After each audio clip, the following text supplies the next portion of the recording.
Hey there, Banditos. Welcome to the latest episode of the Dollar Bin Bandits, where, as always, we like to fling open those doors of your local comic book shop and bring you interviews with your favorite comic book creators of yesterday and today. And you're not seeing things. Mike and I are here together again. And we have the absolute pleasure of bringing you a fabulous interview with a comic book team. We're talking to Chuck Austen and Pat Olliffe. They have a fabulous new series coming out from DSTLRY called Defiant. So we get into that. Yeah, these guys we've had both had on before. So Chuck Austin is coming back for the second time. Pat, I think we this is going to be his hat trick. This is his third time on the show, and they have done some work together before. They did Edgeworld for ComiXology, and now Defiant, that distillery, that new publisher, which is kind of these great vibrant deluxe sort of packaged comics, and Defiant is a big space epic. And so, alien races and galactic intrigue and all that kind of great stuff. And we can't wait for it to come out. I think it was initially supposed to come out later this month in March, but I think got pushed back till April. But either way, check this out. It's a great series, and Chuck and Pat will tell you all about it. So this is Chuck Austin and Pat Olliffe. Chuck Austin and Pat Olliffe. Chuck and Pat, how are you guys doing? Fantastic. Very well. Very well. Thank you. Thanks for having us. We are, it's our pleasure, as we always say. Let's start off. We're talking today about a new project called Defiant, coming out from DSTLRY. And, Chuck, this is, I think, your swan song, as they say, which we'll get into a little later. At least that's how it's being billed. But just to begin, why don't you tell me a little bit about the story and where the idea came from, how this whole thing came about?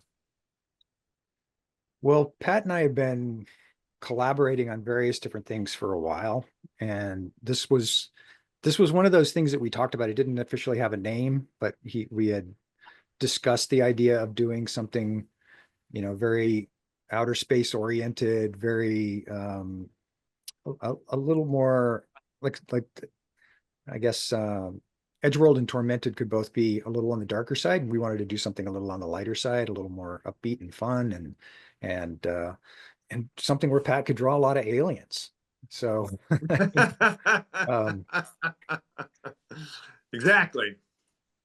so yeah, we'd been talking about something like this for a while, and then it kind of bled into an idea that I started to develop a little bit, just sort of in my spare time. It wasn't something that I was really seriously thinking about, though, until Chip said, "Hey, why don't you do something for us?" And then all of a sudden we were on the tracks and sort of building the train as we went. And Pat and I are throwing stuff back and forth, and I'm sending him sketches, and he's sending me sketches, and all of a sudden it just came into being. It really happened kind of Very quick. quickly. Yeah, Yeah. yeah. Even though it had been percolating for a little while. I don't know if that answers your question, but that's Yeah, absolutely. It sounds like a little bit of both, that you had maybe some sketches of ideas in your back pocket, but it took somebody else to say, "Hey, what do you got? What do you got going on?" for it to really take shape. yeah, which is it's kind of funny because that's how Pat and I have created pretty much everything, except we came together to do ideas initially after he and I had worked together at Marvel. And so we had wanted to do more, but everything that we sort of pitched around sort of got lukewarm interest or no interest. And then when somebody showed interest, it was always in the thing that we figured nobody was going to want. So we were always having to sort of run to catch up. But once we did, pretty happy with it. I think I've loved everything that we've done together. So. Yep. So, Pat, when you first heard about this, what were your thoughts? And I know Chuck kind of went into it, but kind of how did you, from your point of view, how did you get involved in the overall project? Well, I mean, I like you said, I mean, Chuck covered some of it because basically this was just the next step, the next project in a line of creator-owned projects that Chuck and I have been working on for, I guess now probably I don't know, Chuck, has it been like 3 years? Yeah, I think the first Edgeworld stuff that I found Yeah. was 2017. So Wow, it's longer Yeah. than I thought. So I mean, so Wow. basically, you know, we were very fortunate to find a home for our, you know, our first creator-owned project, which was Edgeworld, and it met with some success. Everyone was happy with it, and we did another one for ComiXology called Tormented. And so Defiant was just kind of like, I don't think either of us at this point were really looking to break the chain necessarily. So when there was interest from Chip at Distillery, we said, yeah, absolutely, we'll just keep this train running. And like Chuck said, he had this idea, and I think we wanted to. I think I like the idea of the science fiction aspect of it. I think Edgeworld is a science fiction Western. So it is science fiction, but it has a specific look and feel to it, like of an Old West kind of feel. So this was going to be a little bit different science fiction. It was, but it was also, my mind thought of it more like cleaner in a way. I mean, the line would be cleaner, just kind of a more straightforward approach. Getting to draw different kinds of aliens, different kinds of spaceships, that kind of thing. So when we first got the opportunity to do something for Chip, and Chuck said, well, how about this? And we started batting around ideas. I was on board because, like I said, it was a fun idea. It was a great idea. Something I was looking forward to getting involved in, but also it was just, I thought that, the next project for would it be the Austen Olliffe universe? I guess You're that not would be gonna that would be the way to first. first. So You're not no. gonna go all of Yeah. Austen? So it's the Austen Olliffe. Yeah. So the next step in the Austen Olliffe universe. So, but it's our third creator-owned project that we've done together. So. Are we trademarking that now, by the way? Sure. All right. I gotta make a note. Yeah. Done. All right. There you go. Nice job. Thanks. Does that mean right, you thanks, guys get a Mike. cut because we came up with it on your show? Is that? That's exactly right. That's exactly what it means. I mean, I'm not saying you're not gonna not give us a cut, but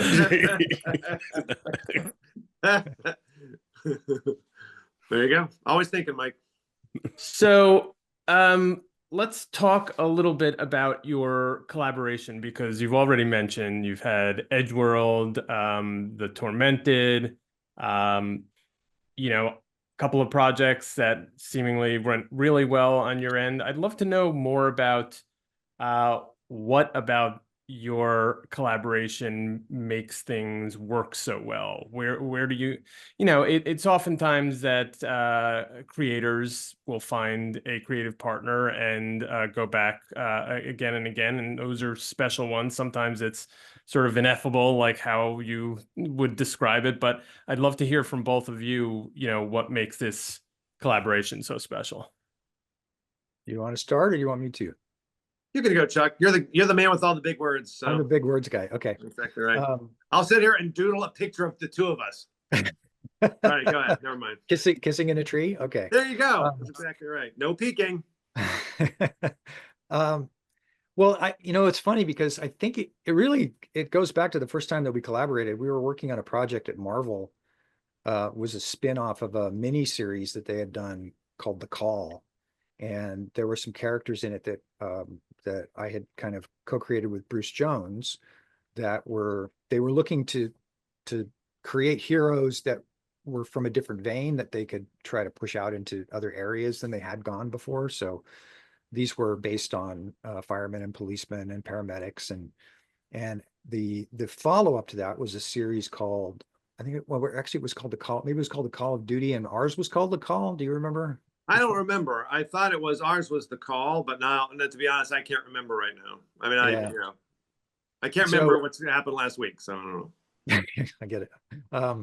So Pat and I were put together for that particular project, and I had a way of writing, and I break down all the panels. I'm a storyboard artist. I was a storyboard artist professionally at the time when he and I started working together. So it was just easier for me to think visually. So I would break down every panel and send it to him. And then he called me up and he said, I really kind of like to work Marvel style because I like to do the storytelling. And I went, we'll figure it out. We'll work. And he goes, I should try something different. Let me do something different. Let me see what I think. So we wound up kind of coming up with this sort of hybridized way where, we just basically trusted each other. And I think that was sort of the start of it, is that we were both kind of pushing each other in directions that we hadn't gone before, but we sort of had each other's back. And we were also interested in things that were not kind of what you would call your typical superhero type stories. We wanted to tell stuff that had a bit more of an edge to it, and a little bit of a bite. And so that was sort of where we discovered each other as personalities and creators. And so we had wanted to work together often after that. Tried to do it on several occasions. We actually have, you've got the 3 that you guys have talked about here, but there's probably 5 or 6 other ideas that Pat and I have put together as pitches and concepts that haven't really gone anywhere. And a lot of that is because he and I are not what you would call big names in the business, or haven't been. I think Pat's a much bigger name now than he once was, but I don't know about that. But at the time, I couldn't sell money. It was like, it's just how things were. So we stayed in touch, and we'd talk about our kids and talk about life and catch up every once in a while. And then it was about 2017, I think, that Pat called me up and he said, I really want to do something that we can do, that we can call our own. It's just like us. And I said, but I don't know where we can sell it. He says, I don't care. I just want to do something. I want to do something, cool and fun and intense. And so we batted around a bunch of ideas, and we went back to some of those original ones that we had. And then I said, look, I got this really weird space Western thing. Do you think you'd be interested? He goes, oh my God, that sounds so cool. Send it to me. So that it just sort of cemented this creative friendship that we had, because we were just both interested in the same things. And we loved a lot of the old genre stuff that we grew up with as kids, Star Wars and Star Trek and Western movies and Clint Eastwood movies. And we just, but we didn't want to do that same stuff over again. We wanted to do something sort of new and fresh that drew upon those influences. So he would send me sketches, and I would go, oh my God, this is so cool. And it would inspire me. And I would send him back a script or a part of a script, and he would go, oh my God, this is so cool. And he would send me back more sketches, and we just kept feeding off of each other. And it just continues. I mean, basically what Pat and I do is we spend a lot of time sending stuff back and forth to each other and getting each other excited and hoping that somebody will buy it at some point. And so far, at least the last 3 or 4 years, we've been pretty lucky. We've sold quite a few things. Yep. What do you think, Pat, from your perspective? So from my perspective, it was, obviously the journey is the same, but I do remember working with Chuck on The Call. I had just come off of 5 years on Spider-Girl, and they had this project called The Call, which they were very excited about. So Chuck and I, started working together on that project. And the thing that I remember about it was, now, of course, the book itself wasn't very successful, but what I do remember about it with Chuck was that I liked his storytelling choices. I liked some of the, some of the character stuff too. Chuck does a great job of kind of delving into the human interaction between the characters, looking for emotional beats between characters, looking for those emotional moments that will actually connect a reader to a story, a reader to a character. So there were some things about the way he wrote on The Call that I was connecting with. I said, wow, this is really cool. I can see where he's going. And we had kind of a similar way of approaching that kind of characterization. So I think that's what we just started talking together. I think we actually, I came out to the San Diego Comic-Con right around that time, and he and I had lunch. And so like Chuck said, then that just, the call ended fairly abruptly. But we kept in touch and had a, like I said, like he said, talk about stuff outside of comics, or, he has a son and I have a daughter. And so, I mean, it just kind of, it grew from there. We stayed in touch, and then he's right. It's probably around 2017. I had been doing work for Marvel and DC, obviously, for many years, but I wanted to explore creator-owned work. I thought that was something that I've seen a lot of other guys delve into, have some success with, and I wanted to explore something that I could own myself. And so I approached Chuck, like he said, and I said, hey, I've been interested in this, in trying something creator-owned. we started batting our ideas around, and then of course, like you said, he came up with the science fiction westerns thing that I just thought that was awesome. I could not wait to jump in on that, and fortunately, we found a home for it. So that was that, and that kind of got us on our way. So I had you guys kind of answered my my initial question, and that was really how this, you know, this story is going to kind of stand out and be different than other major sci-fi epics like Star Trek or Star Wars. But being that it is a creator-owned project, I mean, you guys can really kind of just spread your wings. You're not being held back by, you know, any, you know, higher up or anything of that nature. What freedom do you have? Like, what are you really just going to go all out and kind of do what you want, not hold back? So far, I can say that we've been pretty fortunate in that we don't get a lot of input, that it's pretty much what we turn in. And one of the reasons that I love working with Chip and Dave at DSTLRY so much is that they trust you to do what you're doing. And if they do have thoughts or suggestions, and they're not really, I wouldn't even really call them notes so much as like, well, what do you, I think this could be a more, we could make this more impactful if it was a 2-page spread. And I always agree with them. It's not like it's not like anything that's going to change the core of what it is that we've done. There, it's only taking what we've done and making it more impactful and pushing it more in a direction that we would like to push it anyway. So it's been, I feel like I have to knock on wood, but it's been an amazing experience for us, that what we do is pretty much what you see. We don't get a lot of interference. We make the choices and decisions. We will self-censor sometimes. We'll pull back in a couple of places, and you know, for the audience or whoever it is that we're supposed to be going specifically for. But as far as creatively, one of the things I love about this and the way that it's gone, and I thank God every day that Pat called me up and wanted to do this, is that we're just like unleashed. So as far as Defiant goes specifically, when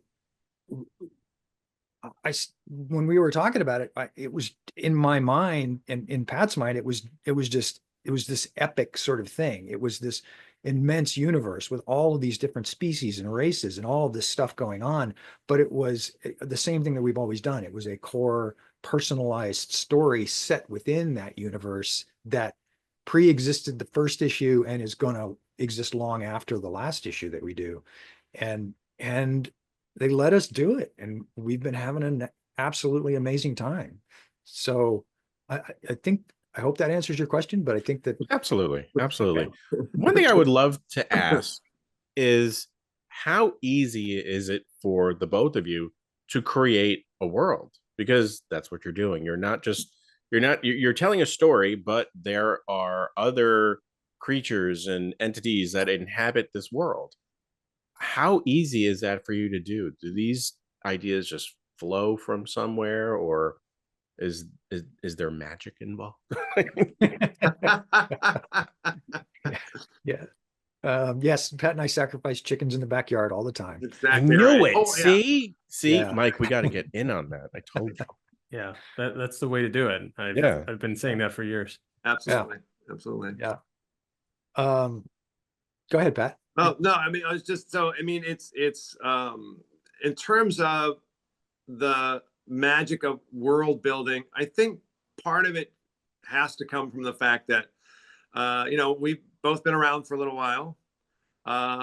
So when given the opportunity to world build like that, you're drawing on a lot of experience, a lot of influences, a lot of things that you have seen over your time, and things that you happen to be a fan of, things that maybe that you would think that, you know, boy, if I had a chance to do that, I might do it a little differently.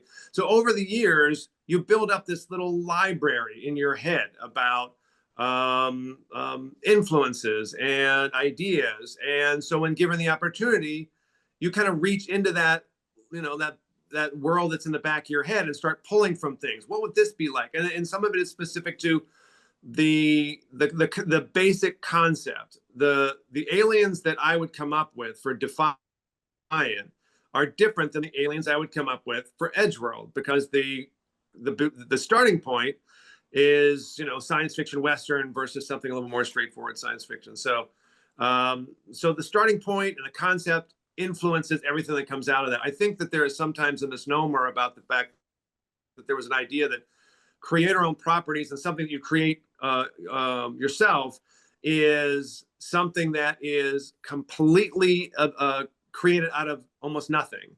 Like you're just, it just suddenly comes to you. When that's really not the case.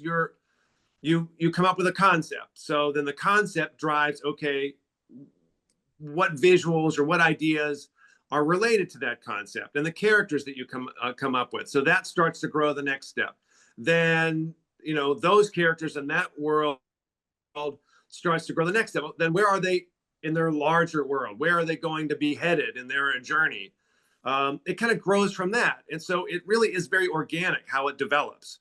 And you're constantly, you're pulling from ideas and things that have been sitting in the back of our decrepit brains for a long time. And then, you know, it just kind of comes out on the page. And from a sort of a story standpoint, when we first came up with this idea, we weren't sure what Chip was looking for. So we came up with an ongoing series and wrote a bunch of outlines, just really short outlines for what each of the, say, this first 6 issues would be. And a lot of those wound up becoming stories in and of themselves that informed the 3 issues miniseries that they decided that they wanted to do with it. It was kind of like, this was what would have been the final 2 or 3 issues, the big sort of finale of the season, and they just wanted to go right to the big finale. But we still had that other information to draw on. I'd already passed back and forth with Pat these ideas that we had for individual episodes, and it tied into what that final story was going to be. So, for example, like he's talking about how the story informs it, we needed, as part of the story, Sandusky, the sort of the lead character, winds up going through this big change where a lot happens to the people around him, and those things that wind up happening to them are based in some of the previous experiences that they've had, and they happen for a specific reason within the story. So we would need a cosmic race that had the ability to do certain things for a particular kind of story. So we would talk about how we would do it and what we do. And I would even do these little sketches and send them to Pat, and I go, okay, this is where the Kirby crackle goes, you know? So you draw on the old influences and you use new stuff, but it's always got to be really based around the central story. It's whatever the story is going to be that informs everything else. Right. And the benefit too, I'll just jump in. One of the nice things about the DSTLRY project, working for DSTLRY, is that, I mean, Chuck mentioned that it's, you know, they wanted the final 3 issues. Well, the nice thing that gives us some room to play with, the format's bigger, so the page dimensions are a little bit bigger, affords you a little bit more room to play around with layout and visuals, but also they're longer issues. I mean, you know, this is essentially 6 issues worth of material in 3 issues. So that gave us some freedom too. Okay. And I don't know if you don't look like you believe us, Mike. I was just about to jump in. I was trying to figure out how to frame this other question, but no, we wanted to talk about DSTLRY and their format later, because that's kind of the special sauce of DSTLRY, is this prestige format, and you know, really getting the production values down, and you know, telling these epic tales with on the best possible canvas. But I wanted to go back a little bit to just maybe synthesize some of these threads, which is, so you have these influences, and I would love to hear more specifically about what influences you sort of brought in, both from a story perspective and an art perspective. But then you also, you want to take the influences, but you don't want it to be replicative of those influences. You don't want it to be like, oh, this is Darth Vader, you know, this is Mr. Spock or whatever.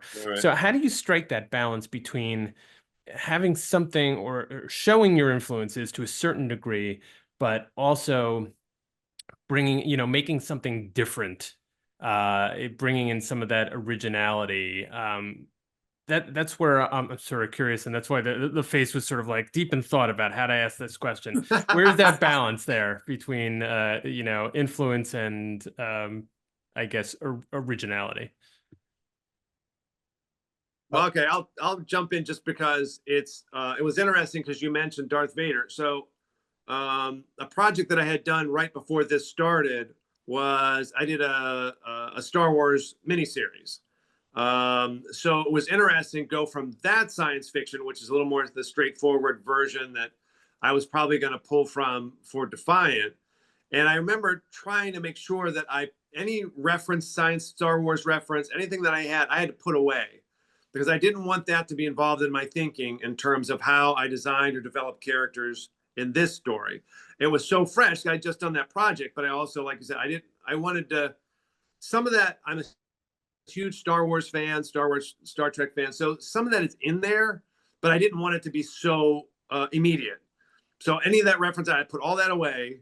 And then really there's really no other way to describe it other than I don't remember, other than I wanted it to be, all I remember thinking is I didn't want the Star Wars influence, excuse me, but I wanted it to be a little more straightforward science fiction as opposed to the science fiction Western stuff that I did at Edgeworld. So it really isn't anything that much more mysterious other than, you know, Chuck sends an idea, you know, a description of some characters or scenes or whatever, and the script, and you just start sketching stuff. What do you think? You let the story inform the choices that you make, and you know, you try to be, you know, you try to remember the things that you like as being a science fiction fan, pulling from different movies or different comics. But again, nothing that wants to be too informative that it becomes something that's too recognizable to somebody.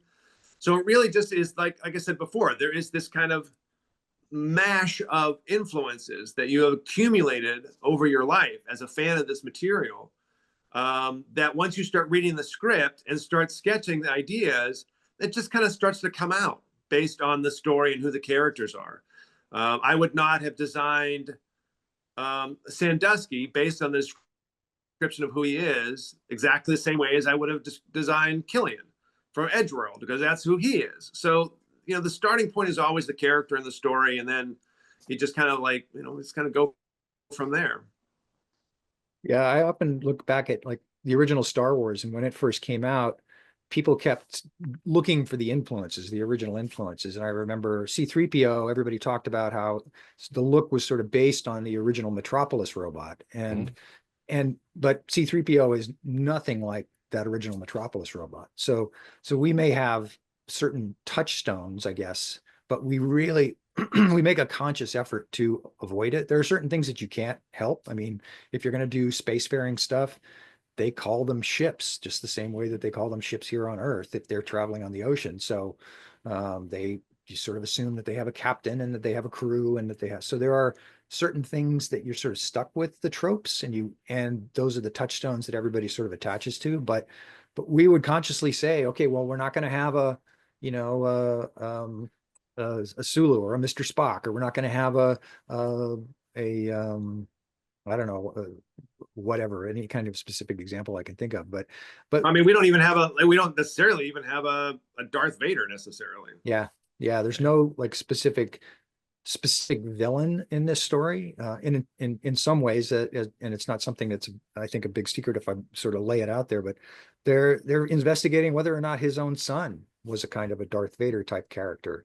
So that's sort of a way of taking that and flipping it back a little bit into a different arena. It's like when I first came up with the idea for Killian as a concept, as a character, I had the Clint Eastwood hat on, and I even thought of him with a poncho and stuff. And then Pat sent me a drawing, and he had this grizzled beard, and it was no hat, and it just made so much more sense because of the character that we were talking about. It's all like what he said, it's all so much based on character. So you have these influences that you sort of draw on, but sometimes you really have to make a point of pushing them in a different direction. You know, we had the tropes in Edgeworld, we got the gunslinger, we got the Undertaker, but we don't do with them what you would ordinarily think of for those particular types of trope. So I would love to know when you're creating, you know, your work initially, do you plan out, you know, or actually let me rephrase that. How far along do you plan out your stories? Is this like a main arc or like a grander overarching story? Is this something that you plan on going on in perpetuity, or, you know, how far in advance do you plan your content? That depends on who's buying it. Okay. Like because when Chip and I first, I mean, when Pat and I first talked to Chip about Edgeworld, our original concept was that it was like those old serials that we watched when we were kids, where not a serial, it was like an old episodic television series. So every couple of issues would be a self-contained story with these sort of central characters within it. But the market had changed to where, I mean, this was really at the height or the beginning of the surge of streaming. And so everybody was looking for the arc of a series and how it ran underneath as threads underneath everything. And so Chip asked us to make that adjustment so that we would have 5-issue graphic novels that had a kind of a beginning, a middle, and an end, even though we would have these individualized stories within the framework of that. Whereas with Defiant, Chip said specifically, we just want that last, best, coolest story.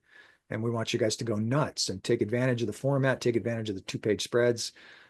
So everything that we did was geared around that. Whereas when, you know, to sort of touch on the format stuff you were talking about a little bit, Michael, was the when we were doing Edgeworld, we're doing anything Tormented for Amazon, we're definitely keeping everything as rectangular as possible for the guided view, because that's their main selling point is putting those things on Kindle so that people will read them and trying to sell them through the Kindle store. So much of it is based on who you're selling to and what their interests are. Like I was blown away when Chip said, yeah, we want you to go crazy. We want Pat to break panel borders and, you know, and go wild and, you know, 2-page spreads and huge faces. And he just wanted all of that big visual stuff for the open format that they had. And it's fun. It's a challenge. It's a different direction. And I like all of them. So I'm perfectly happy to sort of gear it that direction. It doesn't have anything to do with the story. The story is the story is the story. The stories always stay the same. The way you tell the story always stays the same. That's just sort of the window dressing of the format. You must feel a sense of relief from an artistic point of view to not have those constraints, quite literally and figuratively. Yeah, I think it was certainly a challenge initially to keep guided view in mind, the square kind of more grid pattern, but it's not something I wasn't completely unfamiliar with. I mean, I am a fairly straightforward traditional storyteller, but it was took a little getting used to. But then once you kind of understand, you look at it less as a page design where you have the opportunity to design the page to lead the reader's eye around the page up and kind of send them where you want to send them. You still have to do that to a certain extent, but by working on the grid format, it basically limits what you can do. But then you start to realize you're almost looking at each panel as a little TV screen. Mm-hmm. And instead of an entire page where you design, now each panel is more of like a TV screen. It's something more specific. So once you kind of get used to it, it was easy to work within that format. But yeah, once the format changed and we get to work on Defiant with the DSTLRY books, the fact that there's so many double page splashes in these things is super fun. It is you do get to kind of stretch your muscles a little bit more, which is a lot of fun. Well, Chuck, as we said earlier, this is billed as your, I said swan song, your last comic book. Why why make it so definitive? Do you feel like you've said all you've had to say in this medium, and it's just time to move on to other, I won't say greener pastures? It's not, I mean, it's definitive that I'm leaving, but it has more to do with like retirement and how that works. Like when you take retirement from the union, you can only add so much income before they'll take it back. So you so you have to kind of make a decision. Do I want to earn extra money and lose the union retirement? Or, and honestly, as much as I love it, I mean, I could continue to make stuff with Pat until the end of time. As you and I were discussing very briefly before the microphones went on, or before the recording went on, it's not always the most lucrative business to work in. So, so it's a combination of things, but it does make it fairly definitive. I mean, if you see me come back, it's because the money truck pulled up in front of my house and somebody dumped, all kinds of money on my front lawn. I think that's probably the only way that I could manage to make it come back. But I'm also, I'm older, I'm tired. I've had, I mean, we're talking about comics here, and I've done quite a few, but most of my career has been in animation, which is tough, man. It's a job. It's long hours and lots of creative fights, and not always the most fun of working circumstances. So there's a part of me that's like, I'm ready to sort of go beach someplace. Totally acceptable. You don't have to feel guilty about that. And, I'm not buying it. No, I'm kidding. I'm absolutely kidding. I will say, if you want to find something that earns less than comics, you should try podcasting. Yeah. Don't say that. I was going to do that next. Damn, I'm going to cross that off my list now. I know a couple of guys who so since we're talking about retirement, Pat, do you feel like there's some pressure on you to kind of get things right, for Chuck, since this is his No, I don't, because he's leaving. And screw it. The hell with him. I don't care. I don't care about this money truck thing. He's leaving. I don't care. The hell with him. No. It's, you heard it here first. Yeah, I think it's I don't really think about it in those terms as much as I think more about it in terms of that, here is a working relationship that he and I started essentially. I don't know, Chuck, what year was the call? It was like 90, I don't know, it was after 9/11, so it was 2000. Oh, it would have been 2001, 2002. So yeah, so it's 20 plus years of knowing each other, being friends, and really, like Chuck said earlier, trying, we wanted to work together, so we would put together some pitches and we would send it off to people, and they would say no. So we would do, but we kept the idea alive. And I guess I don't think about it in terms of having to, to send Chuck out, to make sure everything's perfect so that Chuck has this great send off. I think more in terms of how fortunate I am that I made that call in 2017, and that at the end of his career, it will be now 3+ years with 3 great properties that we've created ourselves, that we can be very proud of, and that will live on beyond us. So I think that's a great testament to him, to us, to his career, and it's a great way to go out, I would think. So I'm just happy I'm happy to be part of this process, for sure. Absolutely. We've talked a little bit. I'm sorry, Chuck, go ahead. Oh, that's okay. And I just want to say, in all honesty, it's not like Pat's been phoning it in here up until now.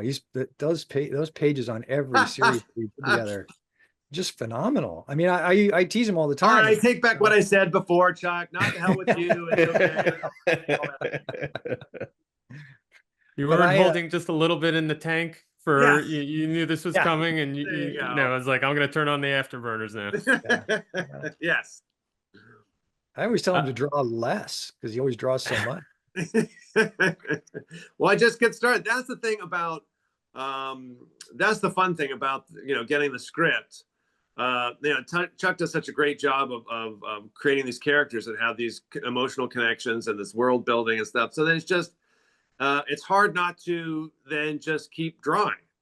I mean, I don't know what that's, it probably doesn't help me when I'm working through a weekend or working through a night trying to make sure I get this work done on time. But at the same time, it's hard not to. I mean, the ideas just come and based on what he wrote, and it just kind of happens that way. So we talked a little bit about the format of Distillery and sort of the differentiator there, and this big sort of widescreen prestige format. Can you tell us anything else about working with this company? Because it's new. It's kind of one of the new kids on the block, and they're trying to make a name for themselves. What was different about working with Distillery than maybe some of the other publishers that you've had in the past? That's probably a better question for you, Pat, because I think since I've come back, I basically worked pretty much for the same people. Because Chip, I worked for Chip, and then he left and started Distillery, so I'm still. Well, I think it goes back a little bit to what Chuck had talked about before. I mean, they're very open. There's not a lot of notes. Once they hire you, I think I get the sense that if they have you on this project, they know what you do. And they're comfortable with letting you do what they hired you to do. So they have been super supportive. They have a great internal machinery as a company in terms of not only putting together the product, but I think also marketing the product. They have a good plan to get their books out there, to get the word out there, to get themselves known in this industry, to carve out a spot for themselves in this industry. They've produced a lot of great material. Worked with a lot of great artists and writers already. So, I mean, I'm very appreciative of the structure that they have created within themselves as a company to get good product out there and to make sure everybody knows about it. So that's been great. In terms of the format, I just think that it makes them stand out as something unique and something different. Allows the artists to play around with the visuals more, and I think give the reader something they can't really find anywhere else. So I mean, I give them kudos for that. I'm really happy to be working with them. And since Chuck, since you're retiring from comics, and this is again with this project, I know. Well, you'll see where it goes. Can we assume then that after 3 issues, the story comes to a definitive conclusion, or is there the possibility, the openness for someone else, for maybe others to kind of take the baton and run with this world? Maybe with Pat, maybe Mike wants to do it. He wants to run. Yeah, I'm just like, can I do Defiant Part 2? I was just thinking that, Joe. Said, what is the angle? What is the angle? Yeah. Come this on, podcast cut thing to is the not chase. working out. Cut to I'm the telling chase. you. Come on. Need some of that comics lucre. There you go. Oh, that was a question for me. Yeah. I mean, it's not something I'm used to thinking about, honestly, because when Pat and I came up with this stuff, it was so that we could do it. But I mean, the beauty of it is, I mean, it all comes to an end. Edgeworld will come to an end, and that's already been written and done. So Tormented, and so but they're definitely open-ended enough that if somebody wanted to come in and continue on with it, and they had a really good idea, I guess it's a possibility. It's just not something I've really thought about. The only person I've ever thought about it with is my son, because he's a budding writer, and he's got some amazing ideas, and he's somebody that I talk to about these things a lot. So I suppose it's entirely possible that it could continue on. The for all of the books, the universe is rich enough and unfinished enough that there would be room for other people to come in and play. I don't know if you are how deep into science fiction you guys are, but I sort of think of it as like Larry Niven's Known Space. You know, there's these different aspects of it in different time periods, and people can come in and write stories around it if they want to. I just hadn't thought about it. It's an interesting question. You build a world, so there's a lot to it. So, anything's possible, right? Anything's possible. The thing for me is that, and it's kind of like what Pat was saying before, is that when we do this stuff, we're thinking about a specific story. So everything that is added into it is to add to that story. A big thing about Defiant is having all of those worlds and universes is to sort of make, in a sense, humanity feel a little smaller, a little lower on the totem pole for the first time, and sort of smaller in scale in a way. So it has a specific function within the story, but the richness of it is definitely something somebody could run with. So go for it, Michael. Go, you got it, Mike. Forgive me. I have to go back to Edgeworld, but is one thing I wonder if you've done is, have you yet invented an alien language? I have not technically. Jody created an alien font script that she used for but I think it was pretty much the same one for all of the fonts. But I have invented Pigeon alien English on multiple occasions. All like there's 4 or 5 different characters that don't speak English well, but they all speak it not well in a different way. So I have done that, but I haven't actually gone so far as to create the alien language yet. That's a interesting. Wow, there's a goal. You're gonna have to push off me back in. now. Not gonna retire now, are you? Now I gotta take back the press releases. Look, the merch one more is career gonna goal. go. You could just see it, like English to like a dictionary, just translating the whole thing. There's an app for it. Look, we can just run with this. Mike, Wow. You on it? All right, good. We should really talk to you guys more about how to make money. Yeah, I know. Exactly right. We haven't thought it through. No. We have way too much time on our hands. That's the problem. Yeah, we have all these ways to spin your wheels, and Yeah. That's how we're not as successful as we want to be with podcasting. So when you're not building worlds and creating epic space odysseys, what are you guys working on? Anything else? I mean, I know Chuck has got this whole retirement thing planned out, but Pat, how about yourself? No, at this point, I don't. I have nothing on. I think part of it is I'm waiting. I was kind of waiting to see. Chuck had talked about making this decision, what this would mean. So I have a couple possibilities if there would be like post Defiant. Because I need obviously I also don't have a money truck backing up in front of my house, so we've got bills to pay. But no, I don't have anything else. I don't have anything else currently going. I mean, Defiant, working with Chuck, working at Distillery, working on Defiant. That takes all of my time. I mean, if I have time to do some, I do commissions through Catskill Comics. So check it out. But right now, Defiant is basically my main gig and is taking up all of my tiny brain. Fair enough. Yeah. Chuck, after you're done, what do you have planned? Napping. Yeah, a lot of napping. Getting out of the house. Going outside and seeing the sunshine. I don't, it's funny. I'll probably still write novels because those never made any money. That was all just for fun. So I'll just keep writing novels that don't make money. But but nothing really specific. Honestly, I think probably another deciding factor in this is that Pat and I have been, like I said, really lucky and sold, these different ideas over the last several years.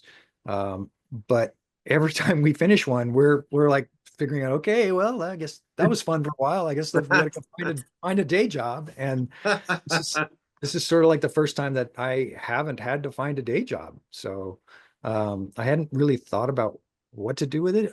If I was ever going to be creative again, there are those 3 or 4 projects that Pat and I have sitting in a drawer someplace would probably be the first ones I'd want to come back to. There's one in particular that he and I think we started with pitching around and nobody wanted it. We still are passionate about it. We still love it. So maybe, in the future when I'm not worried about making money and Pat's not worried about making money, maybe something like that. But honestly, I'm just kind of looking forward to not having to work. Fair enough. And we are back. This was a fun interview for a couple of reasons. One, I got to do it with my buddy Mike. Haven't done that in a while. And additionally, look, these guys are a great team together. It was really fun talking to them. You could tell they really gel well together. They have fun doing what they're doing. And they're world building. So, they're not hampered by any, by decades of comic book history. They're creating everything anew. So I think there's a lot of great things ahead of them. Yeah, and this was billed and is billed as Chuck Austen's swan song as a comic book writer. So if you want to see the last work from this great scribe, you gotta get out there, get Defiant, and support DSTLRY because they're really putting out a lot of great books and a lot of great stories.